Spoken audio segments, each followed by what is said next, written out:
L'inauguration aujourd'hui de la centrale de Zagtouli est celle d'un projet phare. Et vous venez à l'instant, monsieur le directeur, de le rappeler.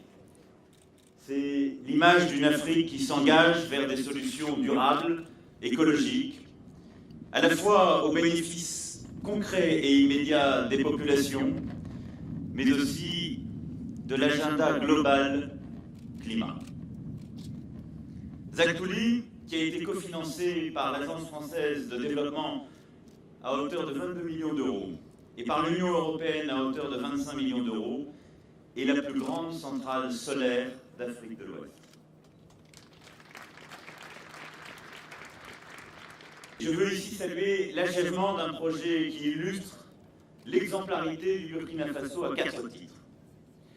D'abord, parce que cette centrale est un pas important vers le développement économique.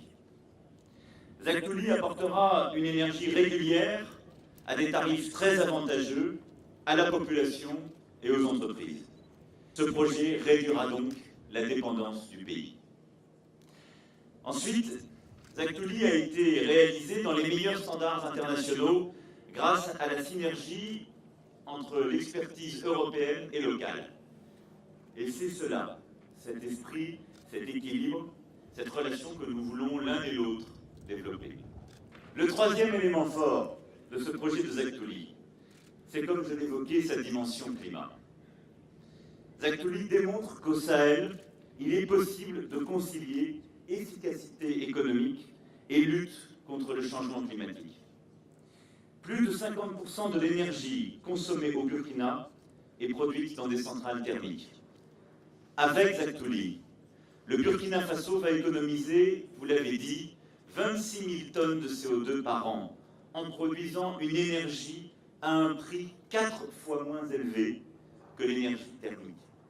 Enfin, Zagtouli s'inscrit dans une logique de déploiement de l'énergie vers les populations rurales, en particulier au nord du pays. L'AFD a financé la ligne vers la région du Nord, achevée cette année, et l'an prochain, elle financera un programme de promotion du branchement afin de connecter 25 000 foyers et des petites entreprises dans cette région.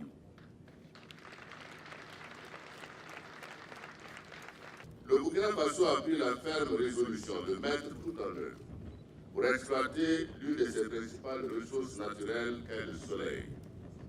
En effet, notre pays bénéficie d'un important gisement solaire avec le rayonnement de 5,5 kWh par mètre carré et par jour. D'où mon engagement à accroître l'offre d'énergie et à inscrire le pays dans la logique de l'exploitation de ce gros potentiel solaire afin de faire du mix énergétique une réalité concrète à même de contribuer à la réduction des coûts de production et de l'énergie électrique.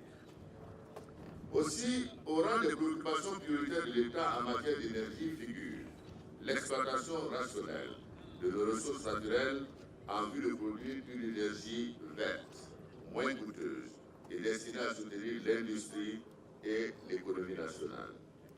Avant de terminer, je voudrais annoncer le lancement du plan solaire dénommé Yelen, qui signifie lumière, qui va permettre d'installer courant et de démarrer courant 2018 une autre centrale solaire de 40 MW à Ouagadougou, 10 MW au total dans 3 villes moyennes et 700 nouveaux villages à électrifier.